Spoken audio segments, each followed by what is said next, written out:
एक सुनसान सड़क पर तेज रफ्तार कार चलती जा रही थी।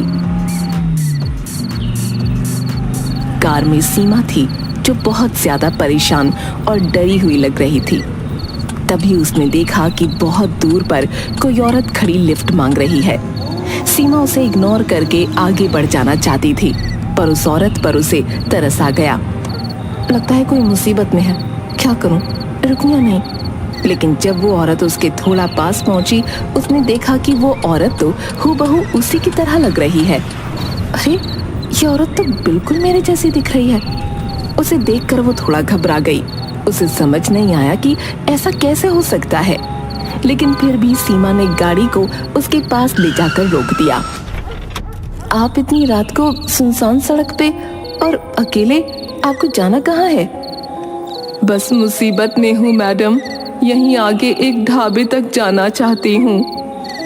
कैसी मुसीबत? चलो छोड़ो, ओके आइए मैं छोड़ देती हूँ। वो औरत कार में बैठ गई और सीमा चल दी। सीमा से रहा नहीं गया और आखिर उसने कह ही दिया, एक बात पूछूं आपसे, आपको कोई एतराज तो नहीं? हाँ पूछो ना, मुझे कोई एतराज नहीं है। आप तो बिल्कुल मेरी तरह दिख रही हैं। नहीं तो, बिल्कुल नहीं। ये कहते ही उस औरत का रूप बदलना शुरू हो गया। वो खूबसूरत औरत एकदम से खतरनाक डायन में परिवर्तित हो गई। डरावना चेहरा और उस पर बड़े बड़े दांत, आंखों से निकलता हुआ खून और लंबे नाखून। उसका ये बदला रूप देखकर सीमा बहुत डर गई। उसने 100 किलोमीटर प्रति घंटा की रफ्तार से चलती हुई कार को एक पेड़ में ले जाकर मार दिया। थोड़ी दूर पर मौजूद एक ढाबे वाले ने पुलिस को इस एक्सीडेंट की खबर दी। साहब, यहाँ बहुत बुरा एक्सीडेंट हुआ है, जल्दी आ जाइए। पुलिस मौका वारदात पर पहुंच गई और लाश को पोस्टमार्टम हाउस पहुंचाया गया। अब बारी थी डॉक्टर आनंद को बुलाने की। काफी रात हो चुकी थी, लेकिन उधर आनंद सो नहीं पा रहा था।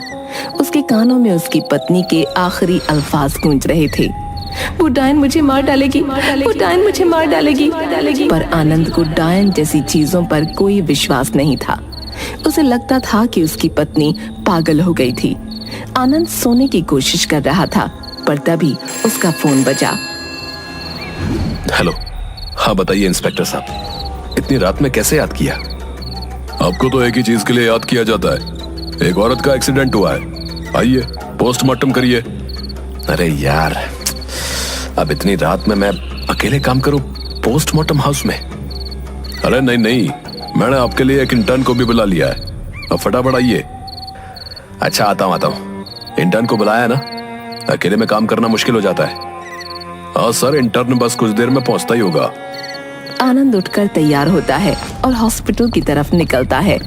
गाड़ी ड्राइव करते हुए सुनसान सड़क पर अचानक से आनंद के कानों के पास से एक तेज हवा का झोंका गया और आवाज गूंजी, मैं डायन तेरी पत्नी को मार डालूंगी। आनंद डर गया और गाड़ी डिसबैलेंस होते होते बची।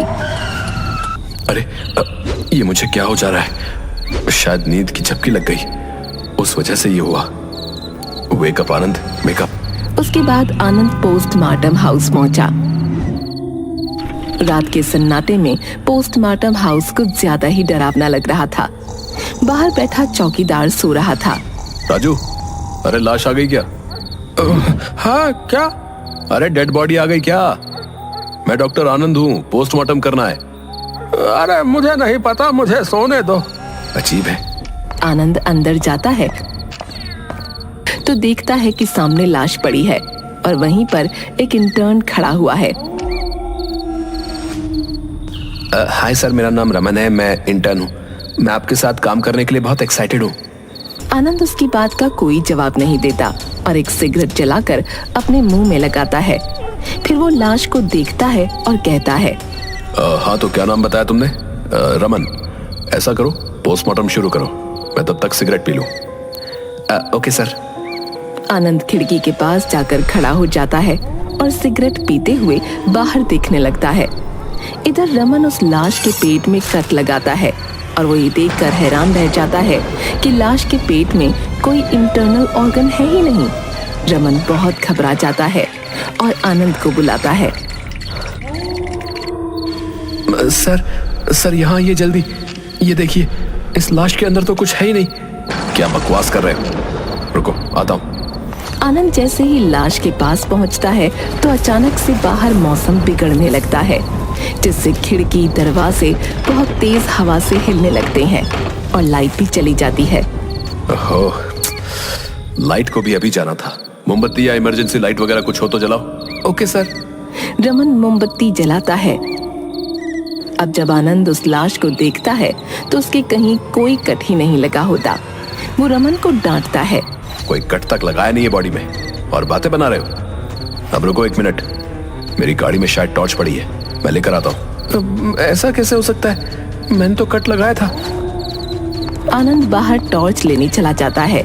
इधर रमन लाश के पास खड़ा होता है। तभी वो लाश अचानक से रमन का हाथ पकड़ लेती है। रमन चीख पाता उससे पहले ही वो लाश उठती है और उसकी जुबान बाहर खींच लेती है।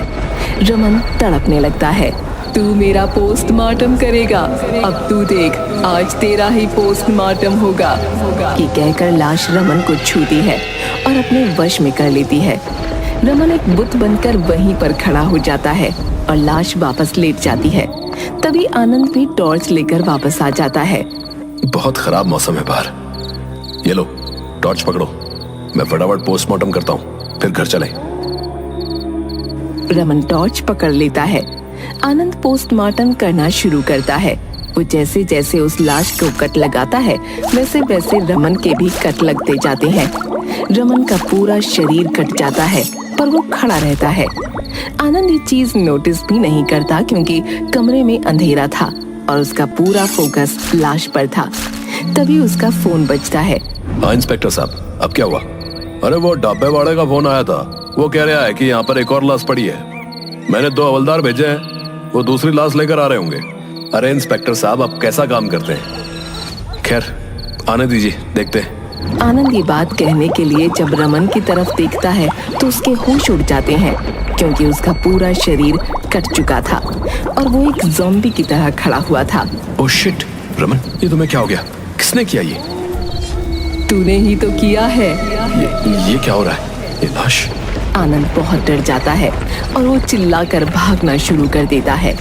उसकी चीख सुनकर चौकीदार भी अंदर आ जाता है पर वो कुछ कह पाता या कर पाता उससे पहले ही लाश उसे पकड़ लेती है। अरे ये लाश कैसे उठ गई? बचाओ मुझे डॉक्टर साहब। अगला नंबर डॉक्टर साहब का ही है। वो तुझे क्या बचा पाएंगे? वो तो अपनी पत्नी को भी ना बचा पाए। इन्हें लगता था कि डायन होती ही नहीं है। इन्होंने अपनी पत्नी का विश्वास ही नहीं किया। डायन? हाँ, डायन। आनंद बाहर की तरफ भागता है पर तभी हवलदार लाश लेकर आ जाते हैं। वो भागता हुआ जाकर उनसे टकरा जाता है और लाश स्ट्रेचर पर से जमीन पर गिर पड़ती है। आनंद ये देखकर हैरान रह जाता है कि लाश और डायन का चेहरा बिल्कुल एक जैसा है। ये दोनों एक जैसी? ये चल क्या रहा है?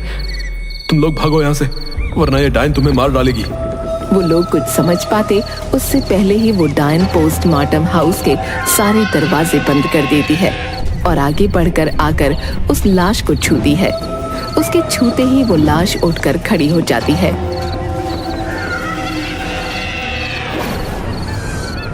अब तुम भी एक डायन हो, जाओ अपना पहला शिकार करो। मैं पहले हवलदार को खाऊंगी, दूसरे को तुम खा लो। और ये डॉक्टर को छोड़ दो। वो दोनों डायन आगे बढ़ती हैं और एक एक हवलदार को पकड़ लेती हैं। हवलदार चिल्लाते रहते हैं और वो दोनों उनके सीनों को फाड़कर उनका दिल बाहर निकालकर खा लेती हैं। आनंद को समझ नहीं आ रहा था कि उन डायनों ने उसे क्यों नहीं मारा। वो अपने सामने ये सब होता देखकर बर्दाश्त नहीं कर पाता और उल्टियां करते करते बेहोश हो जाता है। कुछ महीने बाद